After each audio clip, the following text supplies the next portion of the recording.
2025 July, 2021 June, ঠিক 4 বছর আগে পিছিয়ে যাই আমরা। এই সুখ বৃষ্টিতে দুই গ্যাংস্টার শেল্টার নিয়েছিল পাঞ্জাব থেকে এবং তারপর বেঙ্গল এসটিএফ অপারেশন চালায় এবং দুজনই এনকাউন্টারে মারা যায়। এই সুখ বৃষ্টিতে তখনও প্রশ্ন উঠেছিল যে তাহলে বাড়ি ভাড়া যারা দিচ্ছেন তারা কেন খোঁজ নিচ্ছেন না, বাড়ি ভাড়া দেওয়ার সময় সব ডকুমেন্টস কেন চেক করা হচ্ছে না, কেন থানায় জানানো হচ্ছে না। 4 বছর পর সেই একই প্রশ্ন উঠছে। যদি কেউ নিজে থেকে সচেতন না হয় তাহলে পুলিশ প্রত্যেকটা ঘরে ঢুকে সার্চ করতে পারে না, সম্ভব নয়। তাহলে কেউ নিজে থেকে কেন সতর্ক হবে না? সে যদি সতর্ক না হয়, একজন মানুষ সতর্ক না হয়ে ডকুমেন্ট কোনো রকম নথি না নিয়ে যদি কাউকে বাড়ি ভাড়া দেন এবং যদি সে কোনো কুখ্যাত দুষ্কৃতী বেরোয়, তাহলে পুলিশের জালে তিনি তো ফাঁসবেনই, আশপাশের মানুষ কতটা বিপদে পড়বেন, প্রতিবেশীরা কতটা বিপদে পড়বেন সেটা তো ভাবতে হবে। আজ থেকে 4 বছর আগেও ভাবা হয়নি, এখনো ভাবা হচ্ছে না। পুলিশ বারবার করে প্রত্যেকটা থানা থেকে নোটিশ দেওয়া হয়, রীতিমতো নোটিশ দেওয়া হয় প্রত্যেকটা আবাসনে যে কোনো রকম ভাড়া দেওয়ার ক্ষেত্রে কাকে ভাড়া দিচ্ছেন তার সব ডিটেল যেন থানায় জমা দেওয়া হয়। ব্রোকারের মাধ্যমে, দালালের মাধ্যমে ভাড়া দিচ্ছেন দিন না, কিন্তু নথি তো ঠিকঠাক থাকতে হবে। তাহলে আজ এই যে অপারেশন হয়েছে, এসটিএফ যে অপারেশন করেছে, সেই অপারেশনে এতটা বেপরোয়া এই 5 দুষ্কৃতী, আপনারা তো ক্লোজ সার্কিট ক্যামেরার ফুটেজে দেখেছেন কতটা বেপরোয়া।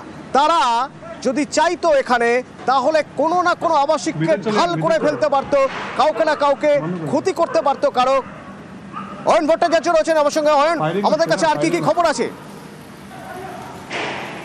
না, যে ছবিটা আমরা দেখাচ্ছি সেই ছবিটা নিয়েই বলবো। সেটা হচ্ছে যে এখানেই তোমার এই সাপুরজি আবাসনে 2021 9 জুন অপারেশন হয়।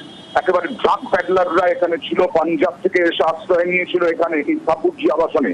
এখানেই পাঞ্জাব পুলিশের এসটিএফ অভিযান চালায় এবং 9 জুন বিকেলে গুলি চলে, একেবারে রীতিমতো গুলি চলে। দুষ্কৃতীরাই প্রথমে, গ্যাংস্টাররাই প্রথমে গুলি চালায় এবং তারপরে পাঞ্জাব পুলিশ এবং গ্যাংস্টারদের মধ্যে পাল্টা গুলি এবং তাদের দুজন গ্যাংস্টারের মৃত্যু হয়।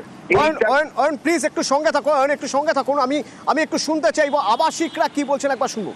এখানে প্রায় হচ্ছে কিছুদিন আগে আমি দেখেছিলাম K26-এ কোনো অনলাইন ফ্রড ধরা পড়েছিল, 35 কোটি টাকা স্ক্যাম। আজকে সকালে আপনি যখন মর্নিং ওয়াক করতে বেরোলেন, তারপরে আজকের ঘটনাটা একটু প্রথম থেকে আরও একবার আমি দেখুন, আমি মর্নিং ওয়াক করতে এখান থেকে ওই সামনে একটা পার্ক আছে, ওখানে যাই। তখন আমি দেখলাম যে অনেকগুলো পুলিশের গাড়ি আছে, তো অনেকের পুলিশগুলো ছিল। তো আমি কাছে গেলাম না যে হয়তো ফায়ারিং স্টার্ট হয়ে যাবে, তো আমি কি করব। তো আমি একটু দূরেই ছিলাম।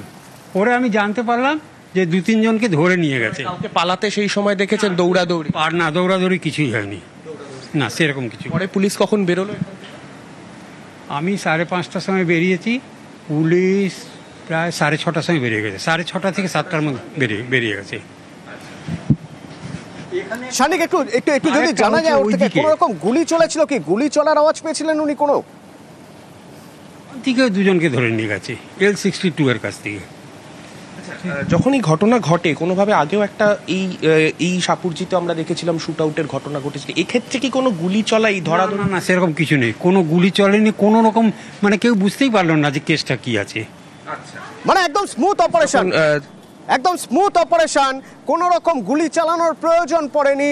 সুনির্দিষ্ট টিপ আগে থেকেই ছিল। 2 দিন ধরে পুরো জায়গাটা ছাঁকনির মতো ছেঁকে তদন্তকারীরা, এসটিএফ এর টিম, তারা পুরোটা দেখে নিয়েছে কোথা থেকে বিপদ আসতে পারে, সেই সব জায়গাগুলো, পালাতে চাইলে কোন কোন রাস্তা দিয়ে পালাতে পারে সেই সব কিছু দেখে নেওয়ার পর ভোরবেলা, যে সময় সবচেয়ে বেশি ঘুমে আচ্ছন্ন থাকার সময় সাধারণভাবে, ঠিক সেই সময়টাই বেছে নেওয়া হয়েছিল অপারেশনের জন্য এবং 5 জনকে এখান থেকে তোলা হয়েছে। এবার ট্রানজিট রিমান্ডে বিহারে নিয়ে যাওয়ার পালা।